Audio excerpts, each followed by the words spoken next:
इस शुभ अवसर पर आप सुनेंगे अनंत चतुर्दशी के दिन सुनी जाने वाली कुछ कथाएं, क्योंकि आज के दिन ही गणेश भगवान जी की प्रतिमा का विसर्जन भी किया जाता है। भाद्रपद शुक्ल गणेश चतुर्थी के दिन ढोल नगाड़ों की थाप पर नाचते गाते हुए बप्पा जी को घर घर में स्थापित किया जाता है। 10 दिनों तक उनकी पूजा आराधना की जाती है। बप्पा को इन दिनों तरह तरह के पकवानों का भोग लगाया जाता है और पूरे गणेश उत्सव के बाद धूमधाम के साथ गणेश जी को अनंत चतुर्दशी के दिन जल में विसर्जित कर दिया जाता है। तो क्या आप जानते हैं कि अनंत चतुर्दशी के दिन ही गणेश भगवान की प्रतिमा को जल में विसर्जित क्यों किया जाता है? इसके पीछे एक पौराणिक कथा प्रचलित है। उस कथा को सुनाने के बाद आप सभी सुनेंगे अनंत चतुर्दशी की कथा। पौराणिक कथा के अनुसार जब ऋषि वेद व्यास जी ने पूरे महाभारत के दृश्य को अपने अंदर आत्मसात कर लिया, लेकिन वे लिखने में असमर्थ थे, इसलिए उन्हें किसी ऐसे लेखक की आवश्यकता थी जो बिना रुके पूरी महाभारत लिख सके। तब उन्होंने श्री ब्रह्मा जी से प्रार्थना की। ब्रह्मा जी ने उनसे कहा कि गणेश जी बुद्धि के देवता हैं, वे अवश्य ही आपकी सहायता करेंगे। तब उन्होंने गणेश जी से महाभारत लिखने की प्रार्थना की। गणपति बप्पा को लिखने में विशेष दक्षता हासिल है, उन्होंने महाभारत लिखने के लिए स्वीकृति दे दी। ऋषि वेद व्यास जी ने चतुर्थी के दिन से लगातार 10 दिनों तक महाभारत का पूरा वृतांत गणेश भगवान को सुनाया, जिसे गणेश भगवान ने अक्षरशः लिखा। 10 दिनों तक लगातार कथा सुनाने के बाद जब महाभारत की कथा पूरी हुई और वेद व्यास जी ने अपनी आंखें खोली तो देखा कि गणेश जी के शरीर का तापमान तो बहुत अधिक बढ़ गया था। उनके शरीर के तापमान को कम करने के लिए वेद व्यास जी ने गणेश जी के शरीर पर मिट्टी का लेप किया। मिट्टी सूख जाने के बाद उनका शरीर अकड़ गया और शरीर से मिट्टी झड़ने लगी। तब ऋषि वेद व्यास जी ने गणेश जी को सरोवर में ले जाकर स्नान कराया, जल में डुबकियां लगाई और मिट्टी का लेप साफ किया था। कथा के अनुसार जिस दिन गणेश जी ने महाभारत को लिखना आरंभ किया वह भादो मास में शुक्ल पक्ष की चतुर्थी का दिन था और जिस दिन महाभारत पूर्ण हुई वह अनंत चतुर्दशी का दिन था। तभी से गणेश जी को 10 दिनों तक बिठाया जाता है और 11वें दिन गणेश उत्सव के बाद बप्पा जी का विसर्जन किया जाता है। इस दिन अगर विसर्जन करने से पहले गणेश भगवान की विधि विधान से पूजा करने के बाद गणेश भगवान के कान में अपनी मनोकामना कही जाती है तो वो मनोकामना बप्पा की कृपा से अवश्य पूर्ण हो जाती है। प्रेम से बोलिए गौरी पुत्र गणेश की जय, अनंत भगवान की जय। प्रिय भक्तजनों, अब सभी भगवान श्री विष्णु के अनंत स्वरूप का स्मरण करते हुए इस कथा का भी रसपान करेंगे। एक बार महाराज युधिष्ठिर ने राजसो यज्ञ किया और यज्ञ मंडप का निर्माण बहुत ही सुंदर और अद्भुत रूप से किया गया। उस मंडप में जल की जगह स्थल तो स्थल की जगह जल की भ्रांति होती थी। इससे दुर्योधन एक स्थल को देखकर जल कुंड में जा गिरा। द्रौपदी ने यह देखकर उसका उपहास किया और कहा कि अंधे की संतान भी अंधी होती है। इस कटु वचन से दुर्योधन बहुत आहत हुआ और इस अपमान का बदला लेने के लिए उसने युधिष्ठिर को द्युत अर्थात जुआ खेलने के लिए बुलाया और छल से जीतकर पांडवों को 12 वर्ष का वनवास दे दिया। वन में रहते रहते पांडवों को अनेकों कष्टों को सहना पड़ा। फिर एक दिन वन में भगवान श्री कृष्ण युधिष्ठिर महाराज से मिलने आए। युधिष्ठिर ने उन्हें सब हाल बताया और इस विपदा से बाहर निकलने का मार्ग भी पूछा।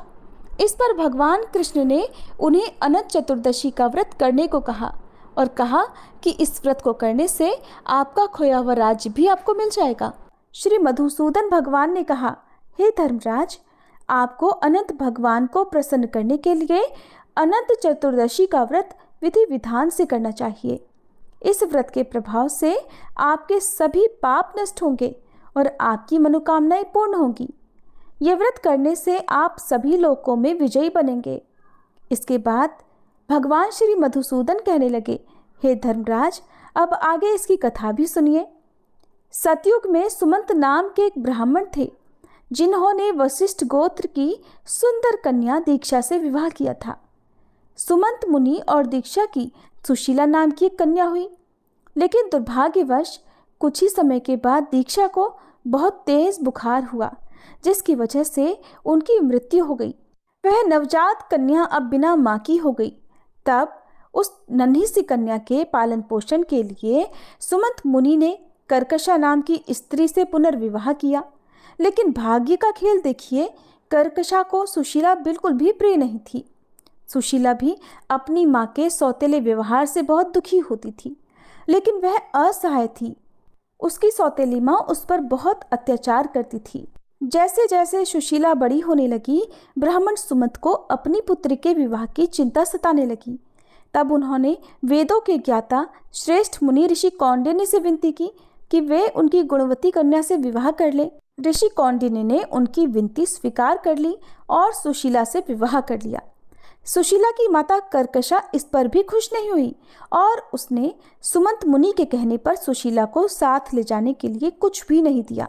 अब दुखी सुशीला विवाह के बाद अपने पति के साथ विदा हो गई। ऋषि के आश्रम जाते समय बीच मार्ग में उन्हें यमुना नदी के तट पर कई स्त्रियां पूजा करते हुए दिखाई दी। सुशीला ने उनसे इस बारे में पूछा। तब महिलाओं ने बताया कि वे अनंत चतुर्दशी का व्रत कर रही हैं। ये बहुत ही पुण्य फलदायी व्रत है और इसके प्रभाव से वैभव की प्राप्ति होती है। ये सुनकर सुशीला ने भी इस व्रत का संकल्प लिया और विधि पूर्वक पूजा करके अनंत सूत्र को धारण किया। इस व्रत की महिमा से ऋषि कौंडिन्य का घर धन धान्य से भर गया और उनके घर में सुख समृद्धि का वास हुआ। लेकिन ऋषि कौंडिन्य सुशीला के इस व्रत से अनभिज्ञ थे।